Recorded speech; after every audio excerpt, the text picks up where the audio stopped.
सो hello बच्चों, welcome back to the channel. बच्चा, मेरी बातों को ध्यान से सुनिएगा, अंत तक सुनिएगा। ठीक है, छोटा सा सेशन है और आपके मन में कई सारे सवाल हैं। उनमें से कुछ सवालों का जवाब यहाँ पे आपको मैं देने की कोशिश करूंगा कि सर हमारा टारगेट स्कोर क्या होना चाहिए सेकंड अटेम्प्ट के लिए। राइट सर, हमें किस हिसाब से अप्रैल में अपने आप को माइंडसेट को रेडी करना चाहिए। और कई बच्चों के मन में अभी भी सवाल रहता है कि क्या आपको जनवरी अटेम्प्ट में बहुत ज़्यादा अनफेयरनेस है, या फिर क्या डेटा जो दिया है एनटीए ने क्या वो गलत है, फॉल्स डेटा है कि नहीं है। क्या सर क्वेश्चन बहुत ज़्यादा ही आसान था। तो इनके ऊपर बात करेंगे। अगर आपको बात से मेरी सहमति लगती हो तो आप ज़रूर से इस वीडियो को सुनने के बाद इस वीडियो को लाइक करके अपना कमेंट भी ज़रूर से दीजिएगा। ठीक है, क्या सर पेपर बहुत ज़्यादा ही आसान था जनवरी अटेम्प्ट का? क्या हर शिफ्ट के बीच में पेपर के लेवल में एक्सट्रीम ज़मीन आसमान का अंतर था? देखिए, जहां तक मैंने सारे शिफ्ट को एक्सेप्ट लास्ट वाले शिफ्ट का मैंने स्पीड सॉल्विंग नहीं किया था, बट स्टिल 90% शिफ्ट का हमने स्पीड सॉल्विंग किया है। और उसको करने के बाद एक जमीन आसमान का अंतर तो नहीं समझ में आता है, खासकर जब हम फिजिक्स के लेवल की बात करते हैं। और ओवरऑल भी ऐसा डिफरेंस नहीं हो सकता है, इम्पॉसिबल है, जहां पे आपको एक शिफ्ट में 230 पे 99 परसेंटाइल हो और एक शिफ्ट में आपको 150 या 160 नंबर पे 99 परसेंटाइल हो। तो ये तो मान्य नहीं है कि बहुत ज्यादा कुछ है। राइट, इतना भी ऐसा कुछ नहीं है कि बच्चे बड़ी आसानी से 290 नंबर 280 नंबर सब बच्चे टारगेट करना इस समय शुरू कर दें। ऐसा भी नहीं है कि अगर मान लीजिए कि आपके इस वाले अटेम्प्ट में 50 नंबर आए हैं तो आपका एक प्रैक्टिकल और रीजनेबल टारगेट होना चाहिए। और आपको इस समय एग्जैक्टली किस चीज पे फोकस करना चाहिए वो भी हम लोग अंत में बात करेंगे। ठीक है, क्या सर डेटा गलत है, क्या कुछ अनफेयरनेस है? आपके सामने यहाँ पे ना देखिए, एकदम प्रूफ के साथ कुछ डेटा है, स्टेटिस्टिक्स है। ये आपके सामने ना 2023 का हमने अपने टेलीग्राम पे 2023 में जब एग्जाम हुआ था जेई मेंस का जनवरी अटेम्प्ट में हमने बच्चों से पोलिंग कराई थी। तो यहां पे अगर तुम ध्यान से देखोगे ना बच्चा, तो यहां पे आपको ऑलमोस्ट यूनिफॉर्म डिस्ट्रीब्यूशन है। 18%, 15%, 18%, 13%, 16%, 15%।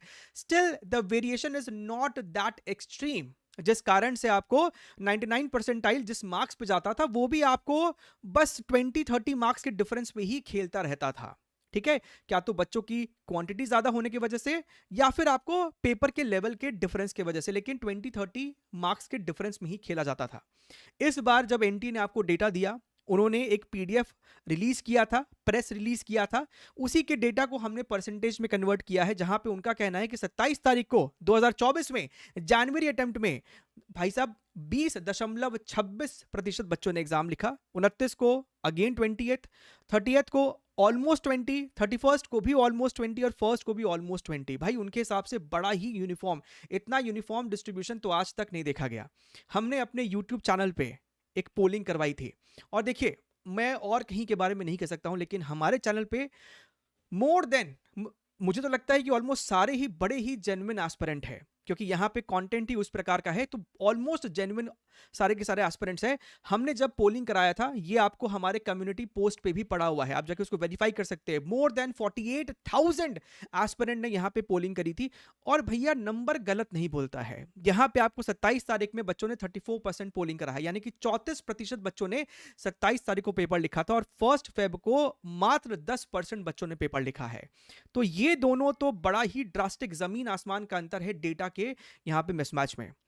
यहां पे दो चीज हो सकता है, क्या तो ये डेटा एकदम गलत है, या फिर ये हो सकता है कि ये बहुत बड़ा कोइंसिडेंस है कि 27 तारीख को जिन बच्चों ने एग्जाम दिया था, ऑलमोस्ट मेजॉरिटी बच्चे जो इस चैनल को फॉलो कर रहे हैं वो 27 तारीख वाले ही थे, जो कि एक बहुत बड़ा कोइंसिडेंस हो सकता है, जो मेरा मानना नहीं है। क्योंकि यहाँ पे जो मैथमेटिकल, ये जो आपको 48,000 का डेटा है, वो भी आपको एक बहुत अच्छा इंफॉर्मेशन यहां से निकाल के देता है। तो पॉइंट ये है कि again, stop under estimating your self, stop judging your self on the basis of percentile. Right, stop judging your self कि सर अगर हम 250 नहीं ला पाएंगे तो मेरा 99 परसेंटाइल अप्रैल अटेम्प्ट में नहीं आएगा। अब ध्यान से सुनो कि आगे क्या हो सकता है, what should be your, actually आपको क्या मार्क्स टारगेट करना चाहिए अपने सेकेंड अटेम्प्ट में। देखिए, आपको इस समय, ये बात हमने कल वाले सेशन में भी बोली थी, आपको इस समय ज्यादा से ज्यादा सिलेबस पे फोकस करना चाहिए। राइट, जेई मेंस अगर आपका मेन टारगेट है, अगर आपका सेकंड अटेम्प्ट ही मेन टारगेट है, तो सिलेबस कवरेज पे आप ज्यादा फोकस कीजिए। ज्यादा समय आप टाइम बाउंड मैनर प्रैक्टिस में लगाइए।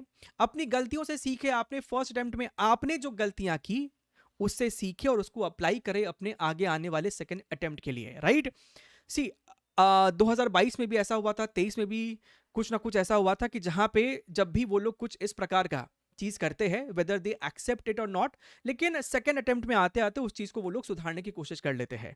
तो मेरा बहुत स्ट्रॉन्ग होप है कि सेकंड अटेम्प्ट में ऐसा कुछ नहीं होने वाला है।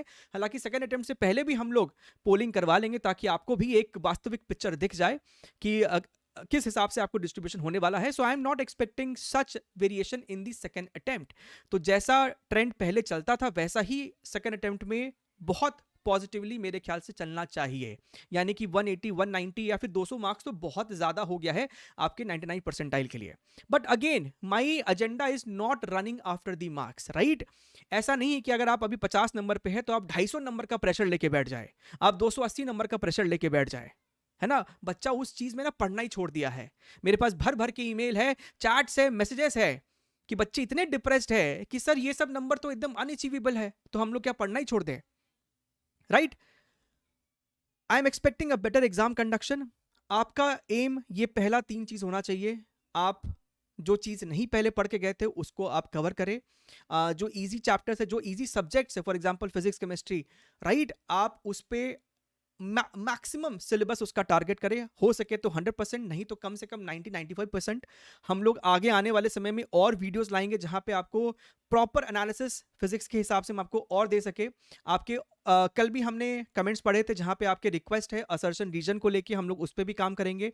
कुछ और चैलेंजेस को लेके हम लोग उस पर काम करेंगे। जनवरी अटेम्प्ट के चैप्टर वाइज सोल्यूशन को लेके हम लोग उस पर भी काम करेंगे, और सब कुछ सेकंड अटेम्प्ट से पहले ही आपको प्रोवाइड कराया जाएगा। ठीक है?